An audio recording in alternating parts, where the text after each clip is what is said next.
எப்பா திமுக காங்கிரஸ் கூட்டணிக்குள்ள பெரிய ஒரு பூகமும் நடந்துட்டு இருக்கான்.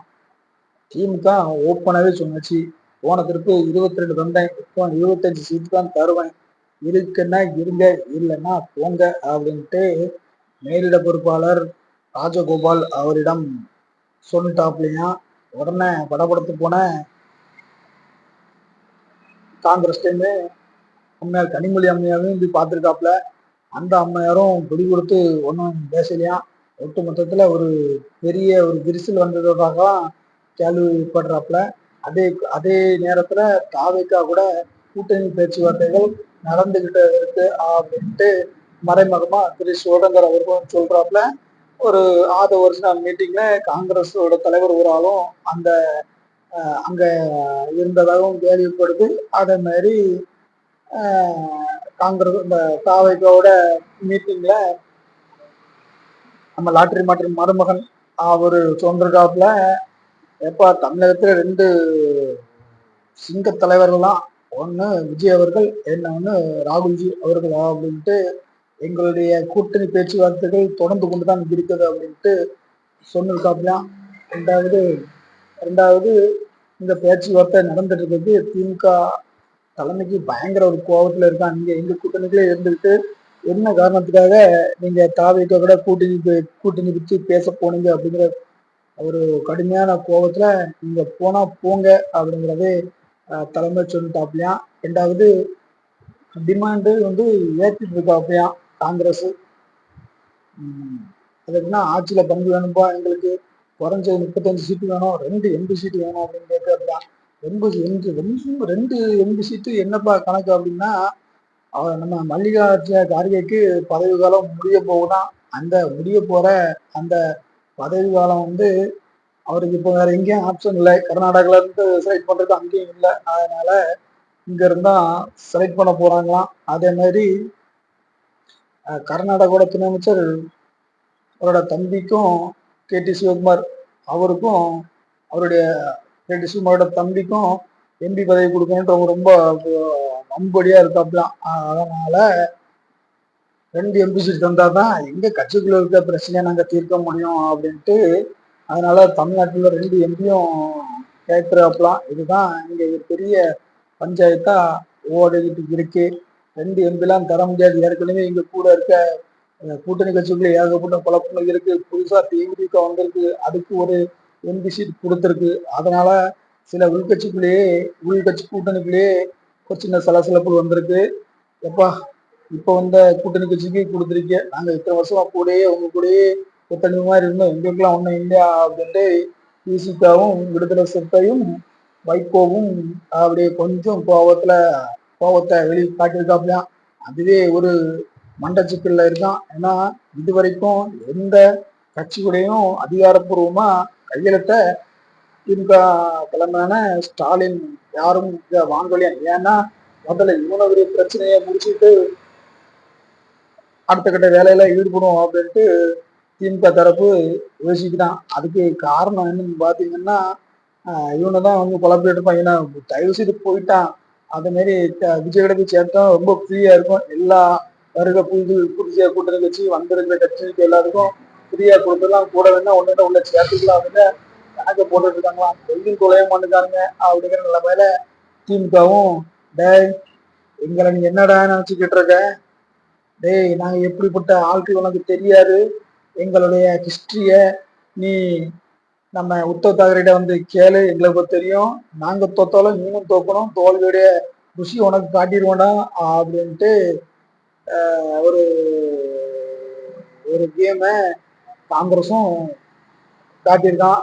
அதனால பயங்கரமா என்டர்டைன்மெண்ட் இருக்கு. ஏன்னா இப்படிதான் மும்பைல சட்டமன்ற தேர்தலில் 2 பேரும் சேர்ந்து இருந்தாப்புல. ஆனா உள்ளாட்சி தேர்தலில் புட்டுக்குச்சு 2 பேர் கூட்டணி. ஏன்னா இதே பிரச்சனை தான். அங்க வந்து ஒரு சில மேயர் சீட்டுகளை கொஞ்சம் அதிகமா கேட்டாப்புல காங்கிரஸ். விட்டதில்லை, நாங்க தான் ஜெயிப்போம், நாங்க எத்தனை வருஷமா உள்ளாட்சி வந்து எங்க கையில இருக்கு தெரியுமா அப்படின்னா, அப்படியா இருட்டா இரு அப்படின்னு நாங்க கூட்டணி முடிச்சு நாங்களும் வெளியே போறோம், எங்களோட திறமை என்னன்னு உனக்கு தெரிஞ்சிடும், எங்களுமே மீனும் தோத்துருந்தா தோல்வியோட உனக்கு வழி தெரியும், எங்களுக்கு தோல்வியும் புதுசு கிடையாது, வெற்றியும் புதுசு கிடையாது, நாங்க 50 ஆண்டு கால கட்சி, ஏத்தத்துல இருந்து இறக்கத்துல நீ பாருடா அப்படின்ட்டு உத்தவ் தாக்கரேய கூட்டணில இருந்து வெளியே போய் மண்ணை கப்ப வச்சு இப்போ அவரு 50 வருஷம் கூட இருந்து 50 வருஷமா தன் கட்டுப்பாட்டுக்குள்ள வச்சிருந்த அந்த மும்பை மாநகராட்சியை விட்டுக்கிட்டு கிட்டத்தட்ட அந்த மும்பை மாநகராட்சிங்கிறது ஒரு ஒரு ஒரு ஒரு சென்ட்ரல் கவர்மெண்ட், அதாவது ஒரு மாநிலத்தோட பட்ஜெட் மாதிரி அந்த பட்ஜெட்டை விட்டு மண்ண கவ்விட்டு இருக்குது உத்தவ் தாக்கரே. அப்படியே உங்களையும் வைக்கண்டா அப்படின்ட்டு ஒரு மேட்டர் இருக்கான்.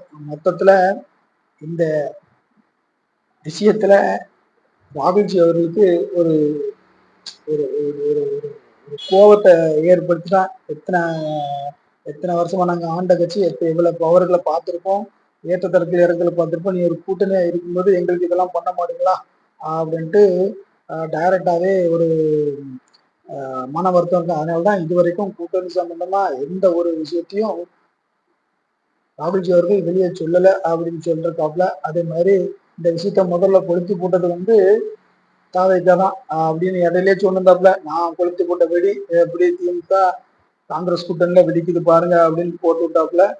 ஆனா தாவேக்கா கூடயும் கூட்டணி பேச்சுக்கள் நடந்துகிட்டு தான் இருக்கான். அதனால எப்போ உடையும் அப்படிங்கிறது சொல்ல முடியாது. அடுத்த 10 நிமிஷம் உடையலாம், அடுத்த ஒரே நாள்ல கூட உடைஞ்சலாம். அந்த அளவுக்கு 95% விரிவடைஞ்சிட்டு, அதாவது உடஞ்சிட்டு விரிசல் ஆயிட்டு அப்படிங்கிறதான் நமக்கு வருகின்ற செய்தி. ஏன்னா நான் கூட 2-3 வீடியோ போட்டு இவங்க சரண்டரே ஆயிட்டானுங்கடா காங்கிரஸ்காரங்க அப்படின்ட்டு போய் நாங்களும் வீடியோ வந்து உடைய மாட்டானுங்க அப்படின்னு ஸ்டேஜ் வந்துட்டோம். ஆனா இப்ப எங்களை தட்டி தூக்கின வந்து இந்த நியூஸ், அதே மாதிரி நியூஸ் தமிழ் அந்த மாதிரி சேனல்லாம் போட்டுக்கிட்டு இருக்காங்க. ரெண்டாவது நேற்றைய கிறிஸ்துவங்களோட பேட்டியும் போட்டு கட்டும்போது அப்போ ஓஹோ உள்ளுக்குள்ள இருக்கோ அப்படிங்கிறது நமக்கு அப்பட்டமாக வெளியே தெரிகிறது. இதுல வந்து ராகுல்ஜி பிடிச்சபடியா இருக்காப்பையாம். அதனாலதான் பெரிய பிரச்சனை அப்படிங்காப்புல. செல்வ பிறந்தக்கு போய் நம்ம முதலமைச்சர்கிட்ட எப்படியா சரி வச்சு சரி கட்டி கொண்டு வந்துடுறேன், நீங்க வருத்தப்படுறாங்க அப்படின்ட்டு கொஞ்சம் அமைக்க வச்சிருக்க மாதிரியும் திருநாவுக்கரசர் டைரக்டா டெல்லிக்கே போய் ராகுல்ஜியை நம்பினா காணாது, கூட்டணி உடஞ்சு போற அப்படின்ட்டு அன்னை சோனியா காந்தியிடம் போய் சரண்டர் ஆனதாகவும் கேள்வி. அதுல வந்து கொஞ்சம் சரண்டர் ஆனது உண்மைதான். காங்கிரஸ் இந்த 5000 போட்டு விட்ட உடனே திமுகலாம் மார்பு தட்டி இருந்தாங்க, நாங்க தான் அடுத்து நாங்க தான் ஜெயிக்க போறோம் அப்படின்ட்டு எதிர்கட்சியில எங்க கால வந்து முடியும் அப்படின்னோட அடுத்த நாளே அதிமுக நீ 5000 கொடுத்தா நாங்க 10,000 கொடுத்துருவோன்னா இங்க அங்க அறிவிச்சிட்டாங்கடா, அப்போ உங்க நீங்க தோக்குற ஊருதான்டா அப்படின்ட்டு எதிர்கட்சிக்கு ஒரு ஒரு புத்துணர்ச்சி வந்துட்டான். அதனால எங்களுக்கு ஆட்சியில் பங்கு வேண்டும், எங்களுக்கு எம்பி சீட்டு வேண்டும், எங்களுக்கு அது வேண்டும் இது வேண்டுங்கிற டிமாண்டு உச்சகட்டத்தில் இருக்கான். மொத்தத்துல என்ன 2 நாள்ல கூத்தெல்லாம் வெளியே தெரிஞ்சிடும் என்ன நடக்க போகுது அப்படிங்கிறது. கூட்டணி பேச்சுவார்த்தைகள்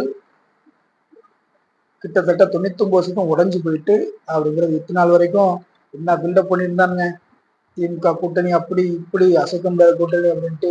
ஏன்னா இவனு பஞ்சாயத்து இப்போ நடுத்தருவுக்கு வந்துட்டு அப்படின்னு தான் சொல்லணும். அந்த அளவுக்கு நடுத்தருவுக்குள்ள வந்த பஞ்சாயத்தா தான் திமுக காங்கிரஸ்கான கூட்டணி விரிசல்ங்கிறது நடந்துட்டு இருந்தது. நம்ம இதை சொன்னா மீண்டும் அடுத்த வீடியோல அடுத்த நிகழ்வுல உங்களை சந்திக்கிறோம்.